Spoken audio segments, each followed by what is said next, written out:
Breathless. Forbidden, Book 2. Written by Susanna Thompson. Narrated by Lauren Sweet.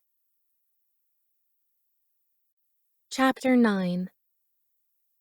Cade took me to a nice restaurant with white tablecloths and comfortable, cushioned chairs.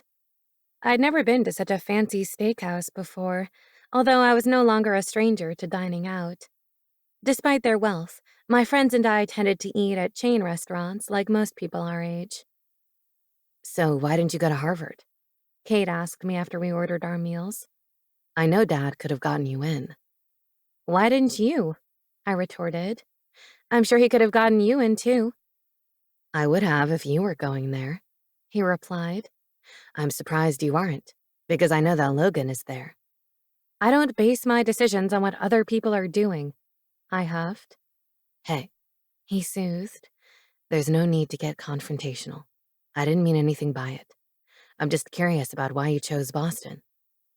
Because I got in on my own, I answered proudly.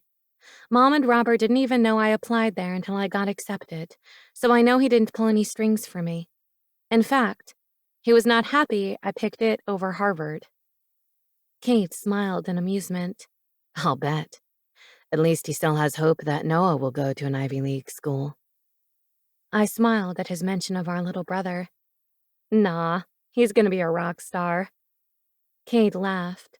That would be great. I'd love to see the look on Dad's face. The pleasant, warm feeling I had right now made me loosen up and enjoy myself on our date. It was just really nice to talk with Cade without being on the defensive. As I had discovered on our first date back when we were in high school, he could be great company. The atmosphere between us was now easy and natural as we segued from joking about Noah's rock stardom to talking about possibly going to a concert. That prompted a discussion on our musical tastes, and I was surprised that Cade didn't listen to music often. He said that he just never thought about putting on music when he was alone. I can't believe that, I exclaimed. I love music. A great song can completely change your mood, and sometimes it can express exactly how you feel, I added. I guess I never thought of it that way, he said. I know a lot of people listen to music while they work out because it's supposed to energize you, but I've always liked to focus on my workout without all that noise. Beyond that, music is for dancing, and I don't dance. You've never even danced around in your room? I asked incredulously. He looked appalled at my question.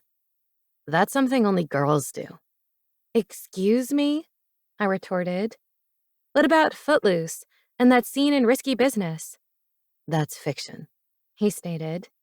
Guys don't really do that. Of course they do, I insisted. You can't tell me that no guy has ever gotten the urge to dance. It's one of the most fun things you can do. I can think of much more fun things, he replied in a suggestive tone. Dancing is much more fun than that, I told him with a smirk. He got that wicked glint in his eyes that always gave me a thrill. We'll just dance instead, then. I'll hold you to that, I challenged him. Okay, he said decisively. We'll stick to dancing until you ask me for those other things. A laugh burst forth from me at the thought of how very sorry he would be for making me that promise. You're on. I'll bet anything that you'll be asking me for those things before I ever ask you. Anything? He asked, in such a wicked tone and with such a heated look that the thrill coursing through me took on a sharp edge that gave me the same combination of excitement and fear that I felt right before plunging down from an incredible height on a roller coaster. Within reason, I amended. You said anything, so do we have a bet or not? He pressed. The waiter arrived with our meals then, giving me a reprieve from answering. Cade regarded me with a challenging expression after he left. Well? Tell me the prize first, I insisted. Are you that afraid of losing? He taunted me. There's no point in even making a bet if you know you'll lose. I bristled at his assumption that he already had me beat. I know I'll win, I declared. I just want to know what you'll lose. In truth, I was curious about what he would want me to do. I was also a bit worried about him having some kind of kinky fantasy that I couldn't fulfill. Was I about to find out that we weren't compatible after all? That'll be left to my discretion. He replied.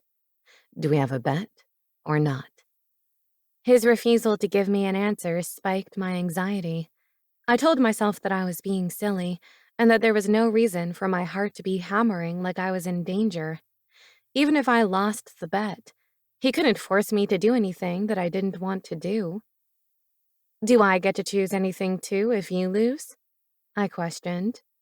Of course. He said. Anything you want. That sure sounded fun. Okay, I agreed. We have a bet. Cade's smile was absolutely predatory before he spoke. I think dancing is going to be a lot more fun than I thought.